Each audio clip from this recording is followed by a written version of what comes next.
ভারতের সাথে বাংলাদেশের কখনোই শত্রুতা ছিল না, বন্ধুত্ব ছিল। তবে সোশ্যাল মিডিয়া ট্রলকে কেন্দ্র করে এখন মোটামুটি সম্পর্কের নষ্টের দিকে। বাংলাদেশের সাথে ভারতের ঝামেলার কারণটা জানতে হলে কষ্ট করে এই পুরো ভিডিওটি আপনাকে দেখতে হবে। ইন্ডিয়া হারের পর বাংলাদেশ থেকে ইন্ডিয়াকে নিয়ে মজা করে 2-4টা ভিডিও ভাইরাল হয়। কারণ একটাই, সেদিন বাংলাদেশকে হেয় প্রতিপন্ন করে স্টেডিয়ামের মধ্যে ইন্ডিয়ান কিছু লোক বাংলাদেশকে নিয়ে মজা নিয়েছিল। মূলত সেটাই কিন্তু ছিল আজকে বাংলাদেশ ও ইন্ডিয়ার ঝামেলার সূত্র। সেদিন অমনটা না হলে আজকে কিন্তু এমনটা হতো না। যাই হোক, তারপর যখন ইন্ডিয়া ফাইনালে হেরে গেল, তখন বাংলাদেশ থেকে একজন কন্টেন্ট ক্রিয়েটার একটু ফানি ভিডিও বানিয়েছিল ইন্ডিয়াকে নিয়ে। আর তারপর থেকে সেগুলো নিয়ে কি থেকে কি হয়ে গেল তা তো আপনারা নিজের চোখেই দেখলেন। আচ্ছা, চলুন তো জেনে আসি, সত্যি কি বাংলাদেশিরা ইন্ডিয়াকে পছন্দ করে না? না, অবশ্যই করে। আমি মনে করি বাংলাদেশ ও ইন্ডিয়া এক মায়ের পেটে দুই ভাইয়ের মতো। ওপার বাংলার প্রত্যেকটা মানুষের ইচ্ছা একবার বাংলাদেশে এসে ঢাকায় ঘুরে যাওয়ার। তদ্রুপ ভাবে আমাদেরও ইচ্ছা একবার ওপার বাংলায় গিয়ে কলকাতা, আসাম ঘুরে আসার। আচ্ছা, দুটি দেশের মানুষের মধ্যে যদি ভালোবাসাই না থাকে, এমন ফিলিংস কি হয় বলো?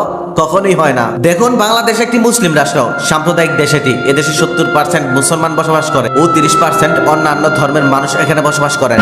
দেশ ও দেশের বাইরে থেকে খুব সহজেই ফ্ল্যাক্সি লুট ও বিশাল ডিসকাউন্টে অফার কিনুন আমার অ্যাপস থেকে। শুধুমাত্র আমার এই একটি অ্যাপস থেকে যে কোনো সিমের অফার গুলো খুবই অল্প দামে কিনে আপনি বিজনেস করতে পারবেন। বিজনেস করতে চাইলে বিজনেস আইডি বা পার্সোনাল ইউজ করতে চাইলে পার্সোনাল আইডি খুলে আপনি আমার অ্যাপসটি খুব সহজেই ইউজ করতে পারবেন। আমার অ্যাপসটি পেয়ে যাচ্ছেন প্লে স্টোরে। আমার অ্যাপ সম্পর্কে আরো বিস্তারিত জানতে উপরে দেওয়া আমার বিজনেস আইডি মেনশন করা আছে, ওখানে চলে যান। আমার ওই বিজনেস পেজে অ্যাপ সম্পর্কিত সকল ভিডিও দেওয়া আছে। ভিডিওগুলো দেখলেই বুঝতে পারবেন। আর যে কোনো সমস্যায় যোগাযোগ করতে পারবেন আমার সাথে হেল্প সেন্টারে। ভারত অস্ট্রেলিয়ার কাছে ফাইনালে হেরে গেছে, এতে করে বাংলাদেশে ঈদ হচ্ছে। এই নিয়ে জল্পনা কল্পনা শেষ নেই ইন্ডিয়ার ইউটিউবারদের। যাই হোক, আমি প্রথমেই বলবো, ইন্ডিয়ার কিছু কন্টেন্ট ক্রিয়েটার বাংলাদেশের উল্লাসিত 2-1টা জায়গার ক্লিপ নিয়ে এমন ভাবে প্রচার প্রচারণা করেছে, তাদের ওই ভিডিওগুলো দেখে মনে হচ্ছে যেন পুরো বাংলাদেশি ভারত বিদ্বেষী। আমি আমার ব্যক্তিগত মতামত জানাচ্ছি, এটা কখনোই না। বিশ্বকাপ খেলা হচ্ছে, বাংলাদেশের অনেকেই এটা জানেও না। মাত্র 5-7% লোক খেলা দেখে। তার জন্য কেন পুরো বাংলাদেশকে অপমানিত হতে হবে? আমি কখনোই ইন্ডিয়ায় যাইনি, তবে যাওয়ার ইচ্ছা আছে।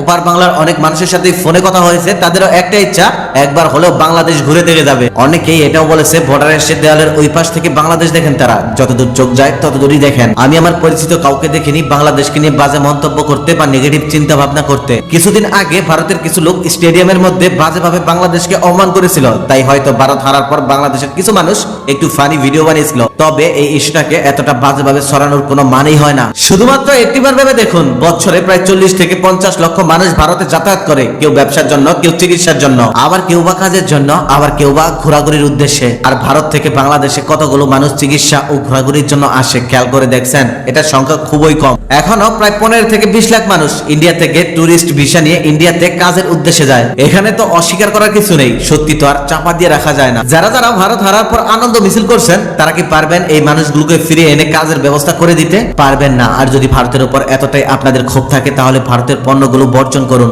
শুধুমাত্র একটা দিন আমাদের দেশে নিত্য প্রয়োজনীয় জিনিসের দাম 1 টাকা বেড়ে গেলে আমাদের দেশের মানুষের ঘুম থাকে না। তাহলে এখন যদি তারা শুধুমাত্র একটা মাস ভারতের বর্ডার গুলো বন্ধ করে দেয়, আপনি কি করবেন? ভারতের সাথে পাঙ্গা লাগার আগে আগে নিজেকে শুধরে নিন। আবার এটাও তো বোঝা উচিত, কাপ তো আমরা নিতে পাইনি, কাপ নিয়েছে সেই কোথাকার অস্ট্রেলিয়া। তাহলে আমরা কেন বিজয় মিছিল করব? এই সামান্য একটু মজা করে দুই দেশের মধ্যে সহিংস মনোভাব ছাড়া আর কি সৃষ্টি করতে পারলেন? এটা একদম সত্যি কথা। সবকিছুতেই ভারত ছাড়া আমরা কিন্তু অনেক পিছিয়ে। কোন দেশের সাথে যুদ্ধ হলে আশ্রয় নেওয়ার জন্য আমাদের ভারতে যেতে হবে, আমরা অস্ট্রেলিয়া যেতে পারবো না। তাহলে তাদের সাথে আমরা কেন শত্রুতা সৃষ্টি করব? কিছু মানুষ রাজনৈতিক অস্থিরতা তৈরি করার জন্য খেলার ইস্যুকে কাজে লাগাচ্ছে আর বিভ্রান্তিমূলক ভিডিও বানিয়ে বাংলাদেশের সাথে ভারতের বন্ধুত্বপূর্ণ সম্পর্কটাকে নষ্ট করার চেষ্টা করছে।